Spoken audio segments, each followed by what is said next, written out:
You know that feeling when your mind is just completely full? Like there's no room for anything else?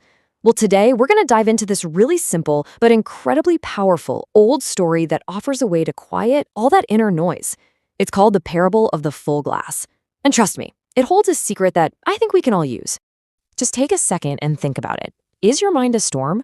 I mean, really, does it ever feel like this chaotic whirlwind of thoughts? Things you did yesterday, things you're worried about for tomorrow, just pulling you in a million different directions all at once? If you're nodding along right now, then you're going to totally get what our main character is going through. So, let me introduce you to Marco. He's this 24-year-old guy, and his mind was just in constant turmoil.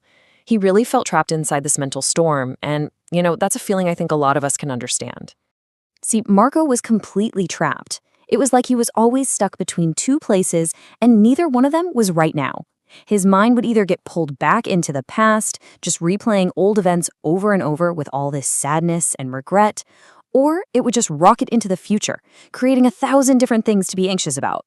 And this wasn't just in his head.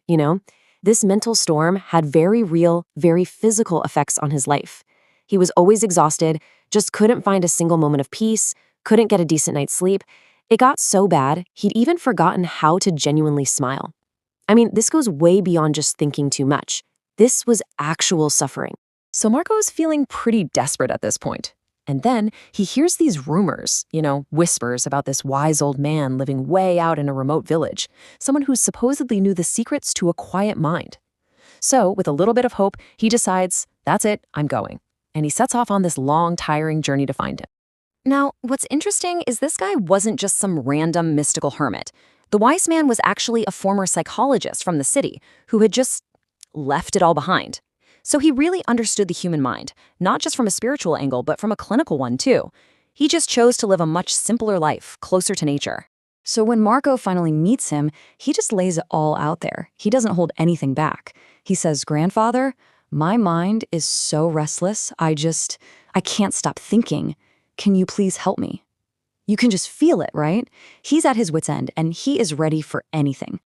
Okay, so you'd expect maybe a long lecture, right? Some complicated theory? Nope. The wise man's response was something else entirely. He just proposed a test, a task that seemed so simple, and all it involved was a single glass of water. The instructions were incredibly simple, but also really demanding. So the wise man takes a glass and fills it right to the absolute brim. So full that the water is literally bulging at the top, and the slightest little shake would make it spill. Marco's task? Walk from here all the way to the edge of the village and then come back without spilling a single drop. The precision here was absolutely everything. Marco's like, okay, I'll do it. He takes the glass with both hands, and his eyes are just glued to the surface of that water. He starts walking super slow, super deliberate, step by step. He's pouring every ounce of his attention into this one simple act, walking and balancing. But here's the thing. This village was not some quiet, peaceful place. It was pure chaos. The road was narrow, it was crowded with people walking and running past him. You had shopkeepers yelling out to customers, dogs barking. I mean, a million distractions coming at him with every single step.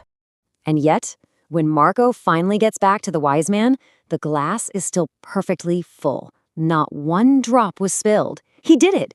He walked right through all that chaos and succeeded. But here's the twist. The real test was only just beginning. Yeah, because as you've probably guessed, this was never really about the glass of water, was it? The true lesson, the whole point of this thing, was about what was going on inside Marco's head while he was doing it. So the old man doesn't even say good job. Instead, he just starts asking these really simple questions.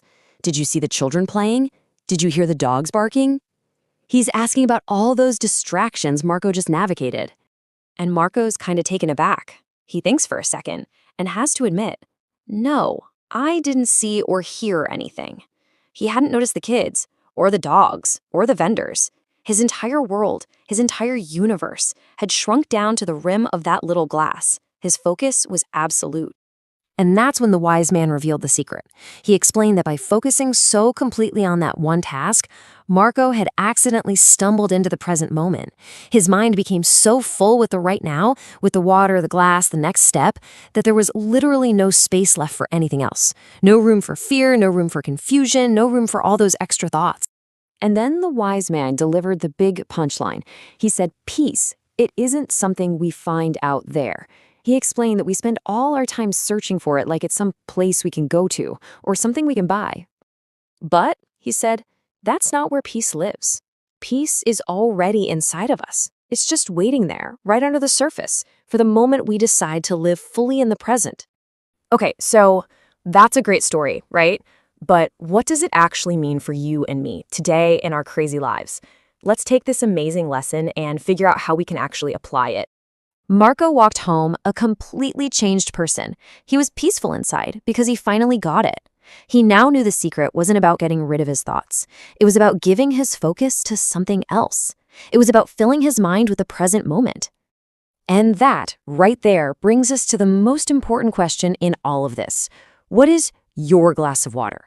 What's the one thing in your life that you can focus on so completely that it just anchors you right here, right now? And listen, it doesn't have to be a literal glass of water, of course. It can be anything. It can be anything. It could be just the feeling of your breath going in and out. Or maybe it's putting on your headphones and just getting lost in a piece of music. It could be the feeling of your feet on the ground when you're out for a walk, or even just the taste of your morning coffee if you really pay attention to it. So the big secret here isn't about trying to empty your mind, which is pretty much impossible, right? It's about filling it with the present. So I'll leave you with this one question to take with you. Today, in the middle of your own busy, noisy, chaotic village, where are you going to place your focus?